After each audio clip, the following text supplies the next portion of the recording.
믿음으로 나아가는 우리 모두가 되었으면 좋겠습니다. 우리 함께 주님의 말씀 같이 보겠습니다. 출애굽기 20장 8절부터 12절 말씀입니다. 오늘 중점적으로 나눈 말씀은 12절인데 8절부터 12절의 말씀 조금 전체 맥락을 함께 살피도록 하겠습니다.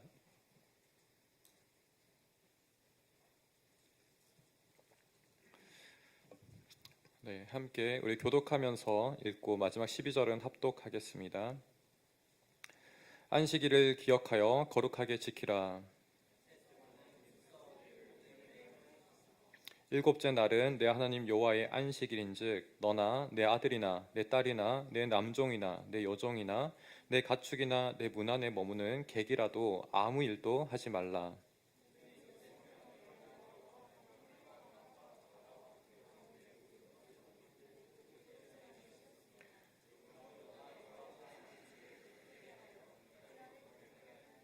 함께 읽습니다. 내 부모를 공경하라. 그리하면 내 하나님 여호와가 내게 준 땅에서 내 생명이 길리라.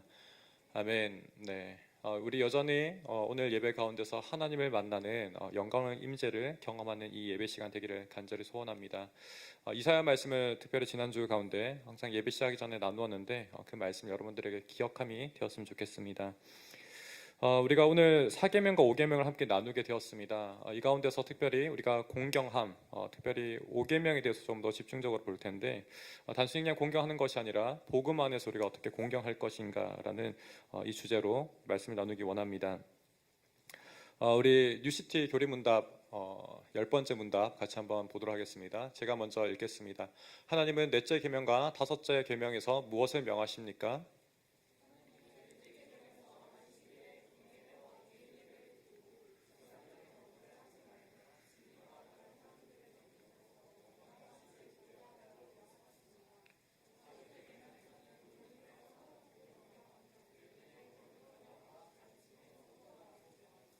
네, 아멘.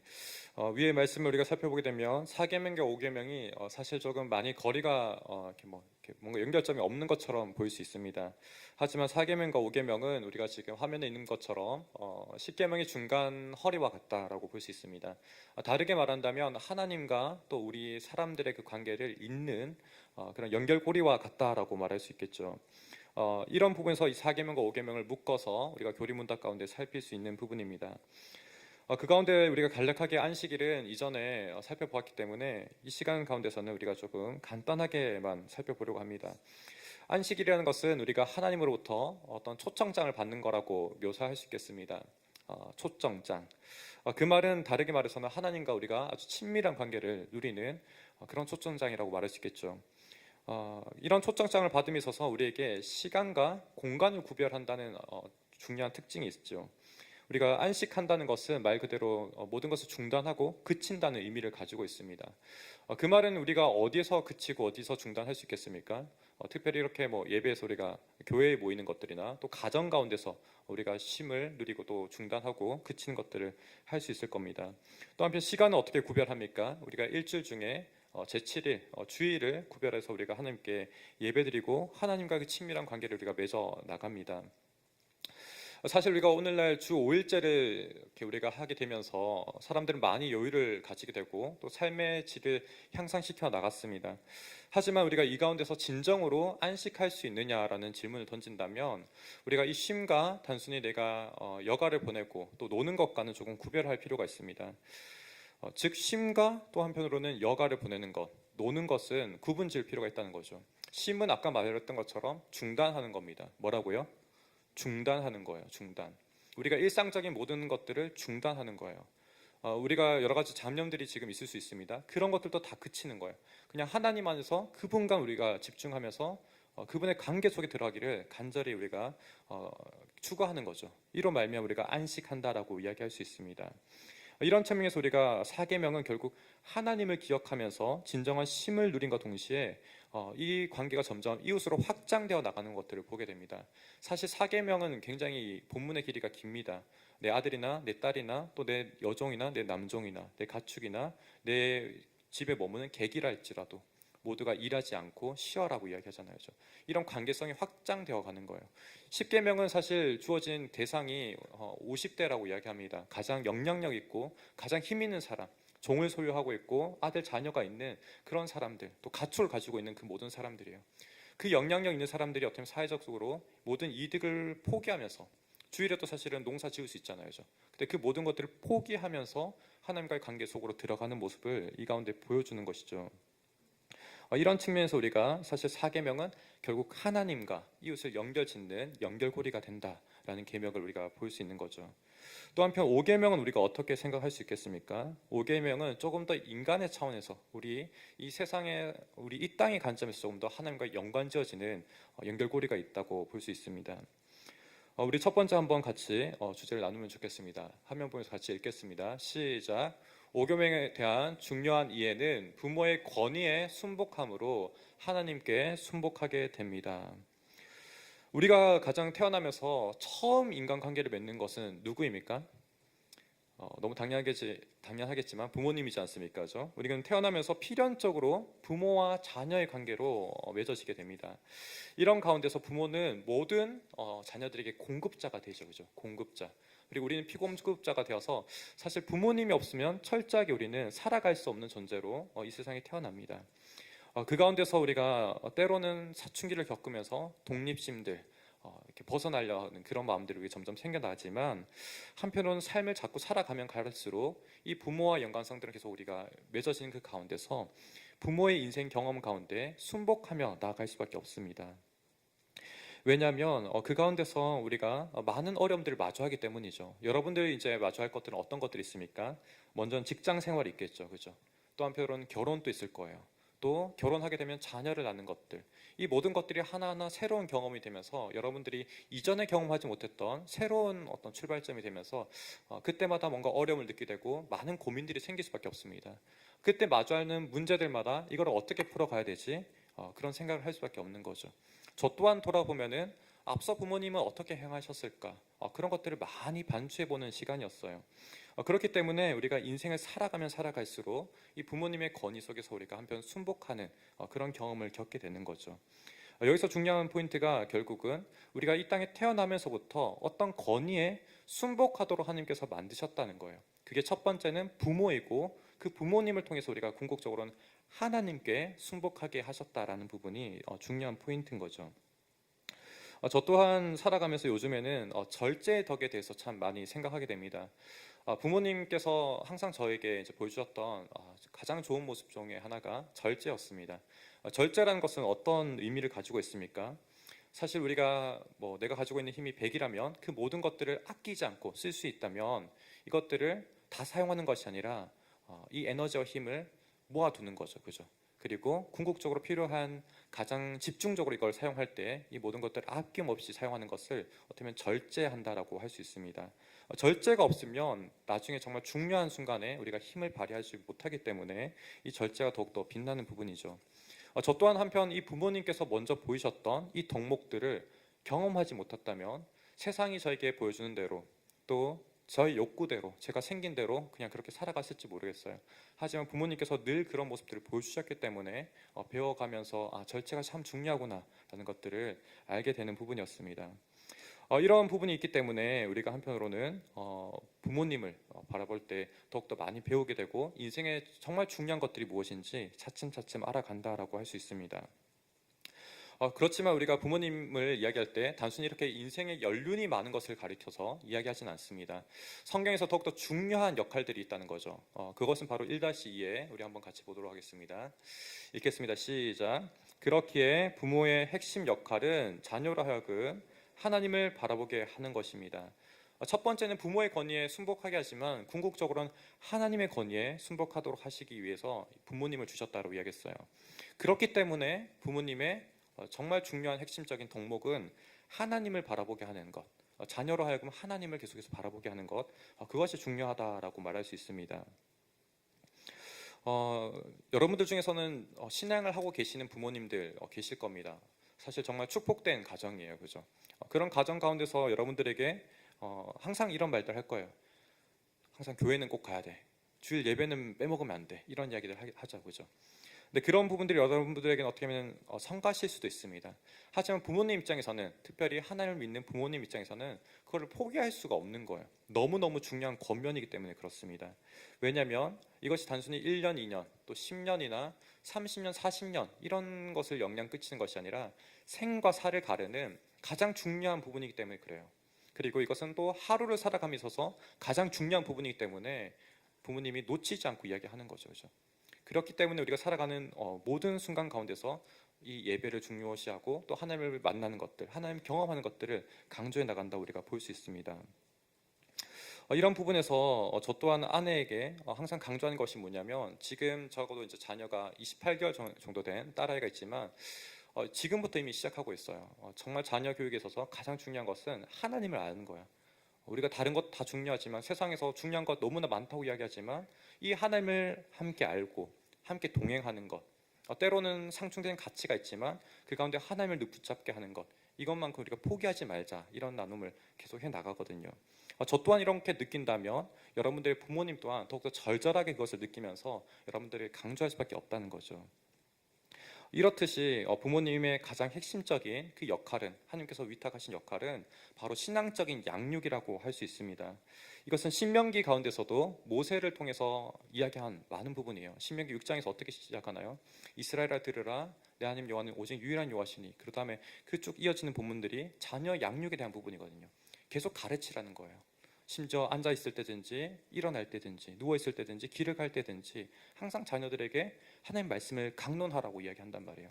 잊지 않도록, 그 말씀을 통해서 하나님을 바라볼 수 있도록 계속 양육하라는 이야기를 들려주고 있습니다. 또 한편으로는 십계명 속에서도 앞서 말한 것처럼 가장 영향력 있는 50대에게 주어졌다고 이야기했어요. 하지만 이 내용들을 자세하게 살펴보게 되면 굉장히 교육적인 목표를 가지고 있다고 볼 수 있습니다. 그렇기 때문에 결국은 이 부모의 역할은 계속해서 하나님으로부터 맡겨진 위임이고, 또 우리로 하여금 하나님을 바라보게 한다라고 볼 수 있는 것이죠. 또 한편 어떤 지체들 가운데서는 우리 부모님은 그다지 신앙심이 깊지 않으신데요, 또 심지어 우리 부모님은 교회 다니지 않으신데요, 이렇게 말하는 지체들이 있을 겁니다. 그런 가운데 사실 여러분들에게 많은 어려움들이 마주할 수도 있고 힘들 수도 있습니다. 그러할 때 우리가 잠언의 말씀을 먼저 기억하면 좋겠습니다. 잠언 1장 7절에서 8절 말씀입니다. 같이 한번 읽어보죠. 시작. 여호와를 경외하는 것이 지식의 근본이거늘 미련한 자는 지혜와 훈계를 멸시하느니라. 내 아들아, 내 아비의 훈계를 들으며 내 어미의 법을 떠나지 말라. 저 가운데 부모를 공경하는 것과 더불어 지금 무엇을 강조하고 있습니까? 바로 여호와를 경외하는 것이 지식의 근본이라고 이야기해요. 가장 근본된 부분이 바로 여호와 경외라는 거예요.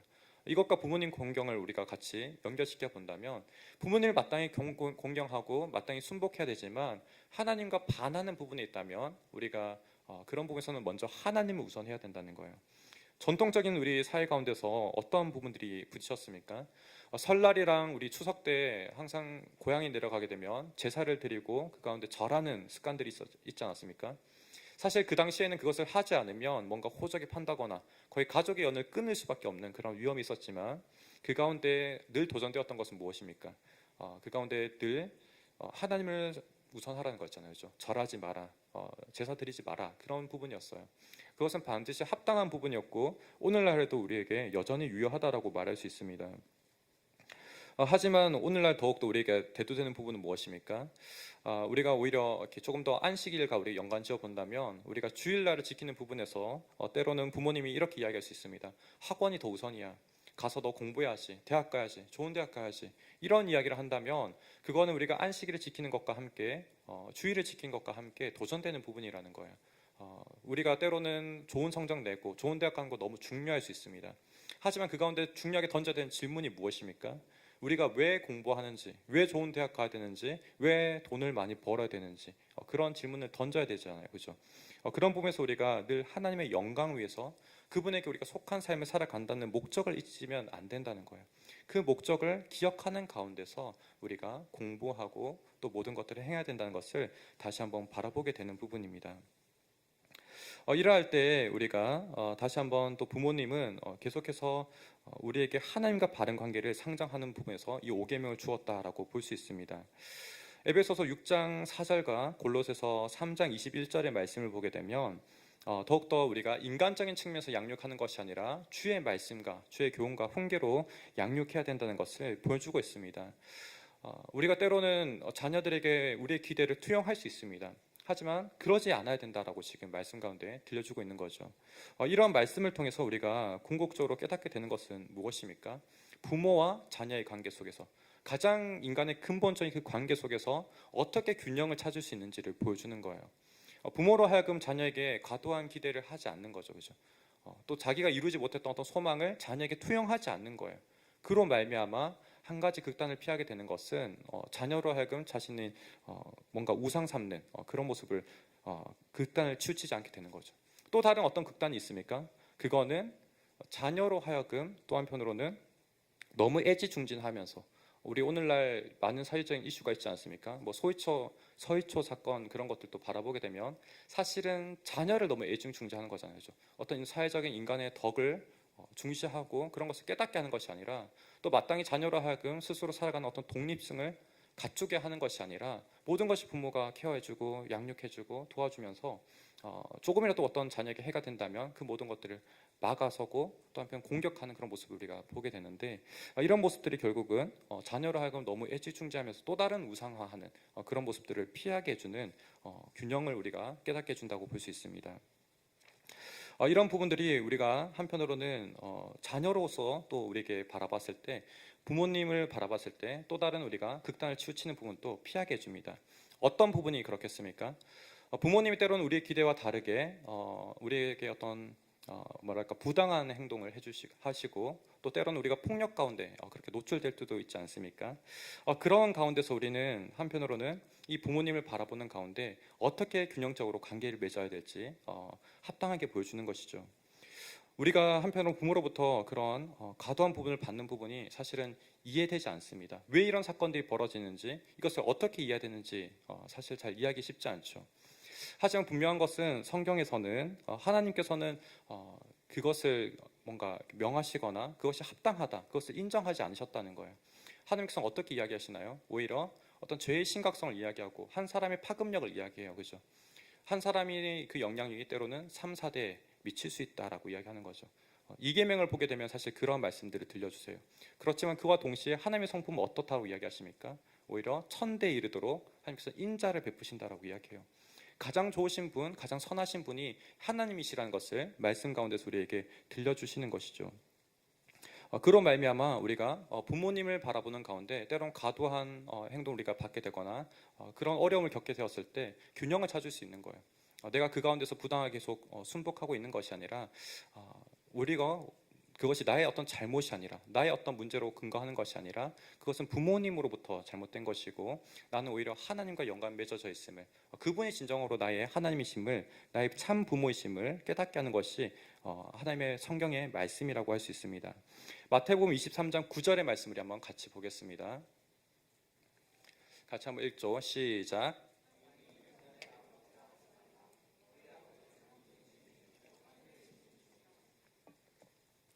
네, 우리 말씀을 보게 되면 사실은 우리가 부모님이 우리를 낳아주시고 또 참 큰 은혜를 베풀어 주셨다고 이야기할 수 있지만 더욱더 궁극적인 분은 궁극적인 참 부모님은 하나님이시라고 이야기하는 거예요. 심지어 그런 측면에서 우리가 하나님을 더욱더 바라보는 그 우선성이 있기 때문에 저 마태복음 23장 가운데서는 땅에 있는 자를 아버지라 하지 말라라고 이렇게 극단적으로까지 이야기하고 있는 모습을 보게 됩니다. 그렇기 때문에 우리로 하여금 이 5계명 가운데 더욱더 궁극적으로 바라보게 하는 분은 누구이십니까? 바로 하나님을 바라보게 하는 거예요. 그분이 우리의 진정한 아버지이심을 바라보게 하는 거예요. 그분과 우리가 더욱더 친밀한 관계를 맺어 나가야 됨을 보여주고 있는 거예요. 이런 측면에서 부모의 역할이 강조되어 있고 또 한편 우리가 자녀로서 또한 그 계명을 바라보게 되는 부분이라는 거죠. 우리가 하나님이 진정으로 우리의 아버지라고 이야기한다면 조금 다른 상식으로 이야기한다면 교회는 어머니라고 표현됩니다. 뭐라고요? 교회는 어머니라고 표현됩니다. 칼빈 또한 이렇게 이야기했고 또 교부 중에 키프리안이 그렇게 이야기했습니다. 왜 교회가 어머니라고 이야기할 수 있겠습니까? 바로 그리스도가 머리 되심으로 말미암아 그와 연결되어 있는 한 몸인 교회가 교회의 어떤 몸과 행실로 말미암아 한 영혼이 돌봐지고 뭔가 성장해 나가고 자라나기 때문에 그렇게 이야기할 수 있는 거죠. 우리가 이렇게 바라보게 되면 궁극적으로는 이 하나님과 또 그리스도의 그 사랑이 우리에게 흘러나옴으로 말미암아 우리가 진정한 하나님을 또 진정한 부모님을 바라볼 수 있다라고 이야기할 수 있습니다. 이런 가운데서 우리가 참된 균형을 찾을 수 있는 부분입니다. 두 번째로 우리가 영적 교훈을 나누자면 화면을 보면서 같이 읽겠습니다. 시작. 부모님을 공경하기 어렵더라도 하나님께 반하지 않는 이상 마땅히 공경해야 합니다. 우리가 앞서 말한 어떤 부분에서 때로는 우리가 이해되지 않는 상황들, 왜 우리에게 내가 기뻐하는 방식이 아닌 왜 우리에게 이런 환경들, 이러한 부모님을 허락하셨습니까? 라고 질문 던진다면 그 누구도 사실 쉽게 답을 할 수 없습니다. 하지만 그 가운데서 하나님께서는 여러분들에게 다 합당한 자리를 주셨다는 것을 기억하면 좋겠습니다. 좋은 부모님을 주셔서 감사할 부분도 있지만 그렇지 않다 할지라도 여전히 감사하면서 하나님이 나의 오히려 영적인 온전한 하나님의 어떤 부모님 되심을 기억하면서 그 가운데 여러분이 감사함으로 마땅히 여러분들이 부모님을 공경할 부분으로 공경해 나간다면 하나님께서는 오히려 여러분들의 길을 복을 주시고 길을 인도하실 것이라는 것이 주님의 말씀입니다. 우리 마가복음 7장 11절과 13절의 말씀을 한번 같이 보겠습니다. 이 말씀이 결국 출애굽기 20장 12절 부모를 공경하라는 말씀과 연관지어서 참 중요한 말씀입니다. 같이 읽겠습니다. 시작. 너희는 이르되 사람이 아버지에게나 어머니에게나 말하기를 내가 드려 유익하게 할 것이 고르반 곧 하나님께 드림이 되었다고 하기만 하면 그만이라 하고 자기 아버지나 어머니에게 다시 아무것도 하여 드리기를 허락하지 아니하여 너희가 전한 전통으로 하나님의 말씀을 폐하여 또 이 같은 일을 많이 행하느니라 하시고 지금 말씀을 보게 되면 우리가 마땅히 자녀로서 해야 되는 그런 역할들이 있다는 거예요. 공경해야 되는 부분이 있다는 거예요. 저 또한 때로는 참 부족한데 그런 부분들이 우리에겐 경시될 수 있습니다. 특히 한 자녀 가정들 그렇게 아주 소중하게 길러진 가정일수록 더 우리가 이런 부모님을 공경하고 마땅하게 높여드리는 데 보면서 참 부족할 수 있죠. 하지만 말씀 가운데서 이야기하는 부분은 무엇입니까? 하나님께 드렸다 해서 그것이 우리가 효도를 다했다 말할 수 없다는 거예요. 마땅히 우리에게 허락하신 그 인간적인 관계 속에서 우리가 부모님께, 이 땅의 부모님께 마땅히 효를 행해야 된다는 것을 들려주고 있는 것이죠. 우리가 늘 이 말씀을 들을 때 기억할 것은 무엇이냐면 부모에게 주시는 그 말씀이 자녀에게 적용되어서는 안 된다는 거예요. 자녀에게 주신 말씀을 자녀에게 적용해야 되죠, 그죠? 그래서 앞서 말했던 여러분들에게 골로새서나 에베소에서에게 자녀를 노엽게 하지 말라라는 말을 우리 들었습니다. 하지만 그것을 우리에게 적용할 수는 없는 거예요. 여러분들이 적용해야 된 것은 방금 들은 이 마가복음의 말씀, 오히려 7장의 말씀을 기억하면서 우리에게 적용해야 됩니다. 왜 그렇습니까? 때로는 우리가 부당한 어떤 부모님께 어떤 부당한 대우를 받는다 할지라도 그 가운데서 진정으로 우리가 하나님께 반하지 않는다면 우리가 마땅히 행해야 되는 것들을 행할 때에 하나님께서 약속하신 출애굽기 20장 12절의 말씀이 무엇입니까? 이 땅에서의 너의 삶이 길리라 장수할 것이다 그런 이야기를 하고 있죠. 하지만 사실은 이것은 조금 더 심층적으로 바라보게 되면 단순히 장수만을 이야기하는 것이 아니라 평안하고 또 형통함을 포함하는 이야기를 들려주고 있습니다. 왜 그럴까요? 우리가 가장 처음에 근본적인 인간관계를 어디서 시작한다라고 이야기했나요? 부모님과 시작하잖아요. 그 가운데서 때로는 그런 부당한 부모님을 만나고 좀 어떻게 보면 우리에게 만족스럽지 못한 환경 가운데 우리를 주셨다 하실지라도 그 가운데 우리가 마땅히 순복함으로 나아갈 때에 우리로 하여금 참된 우리의 어떤 인품들을 빚어가시는 거죠. 인내할 수 있도록 해주시고 또 때로는 악을 선으로 갚을 수 있는 그런 우리의 성품들을 만들어 가시는 거예요. 그런 사람이 우리 가운데 주변에 있다면 주변 사람들이 알아볼까요? 못 알아볼까요? 누구나 인정하고 누구나 알아볼 수밖에 없겠죠, 그죠? 누구나 인정할 수밖에 없을 거예요. 저 친구는 참 어떻게 보면 부모님을 잘 섬기기 어려운데 잘 섬기고 있구나. 정말 저 사람의 어떤 성품이나 인품은 참 놀랍구나 그런 이야기를 들려줄 수밖에 없는 거죠. 이런 부분들이 우리가 룻기에서 또한 확인할 수 있습니다. 룻기는 어떤 이야기를 들려주고 있습니까? 룻이란 한 여인, 그 여인이 중심되어서 보여주고 있는데 나오미라는 시어머니를 나중에 모두가 다 가부가 된 상황이에요. 어떻게 보면 정말 어떠한 소망도 없고 어떤 희망도 없는 그 상황 가운데서 여전히 그 시어머니를 따라가는 모습을 보게 됩니다. 사실 인간적인 마음이라면 마땅히 떠나야 되죠. 버려야 돼요. 어머니가 심지어 떠나라고 이야기까지 했어요. 그런 허락을 해줬는데도 불구하고 끝까지 따라간단 말이에요. 그 가운데 들려주는 중요한 이야기가 무엇입니까? 이 룻을 통해서 하나님께서는 어떻게 보면 이 5계명이 온전히 지켜지는 모습을 보여주는 거예요. 룻기 1장 17절 말씀 우리 한번 같이 보겠습니다. 같이 한번 읽어보겠습니다. 시작. 어머니께서 죽으시는 곳에서 나도 죽어 거기에 묻힐 것이라. 만일 내가 죽는 일 외에 어머니를 떠나면 하나님께서 내게 벌을 내리시고 더 내리시기를 원하나이다 하는지라. 저 말씀을 보게 되면 참 그 누구도 쉽게 할 수 없는 이야기죠, 그죠? 하지만 저 고백 가운데서 분명히 하나님에 대한 인식이 또한 있고 또 어머니에 대한 공경함이 있음을 보게 됩니다. 그런 룻을 통해서 우리가 계속해서 이어지는 룻기의 내용을 살펴보게 되면 사실 룻이 나중에는 재혼을 하게 됩니다. 그리고 자녀를 낳는 기적적인 일들을 보게 되어요. 그리고 결혼한 그 대상이 단순히 그냥 일반적인 사람이 아니라 그 한 지역의 가장 유지, 가장 어떻게 보면 힘 있는 사람, 그런 사람들과 결혼했음을 보게 됩니다. 하지만 이 모든 것들을 가능하게 했던 어떤 룻의 조건을 살펴본다면 룻에게는 굉장히 어떤 장점보다는 부정적이고 오히려 단점이 훨씬 많았음을 보게 됩니다. 룻기 가운데 룻이 어떤 외모에 대한 이야기, 룻이 심히 아름다웠다, 그런 이야기를 들려주지 않거든요.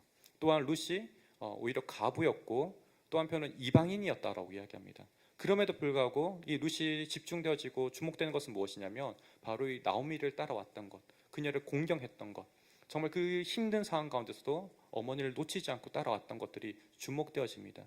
보아스의 눈에 들었던 이유도 또한 그거예요.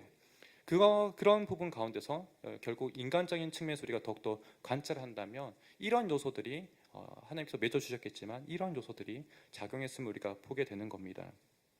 그렇기 때문에 우리 또한 이 땅을 살아가는 가운데 우리에게 어떤 부모님을 주셨다 할지라도 그분들에게 마땅한 공경함으로 나아가는 우리 모두가 되기를 다시 한번 축복합니다.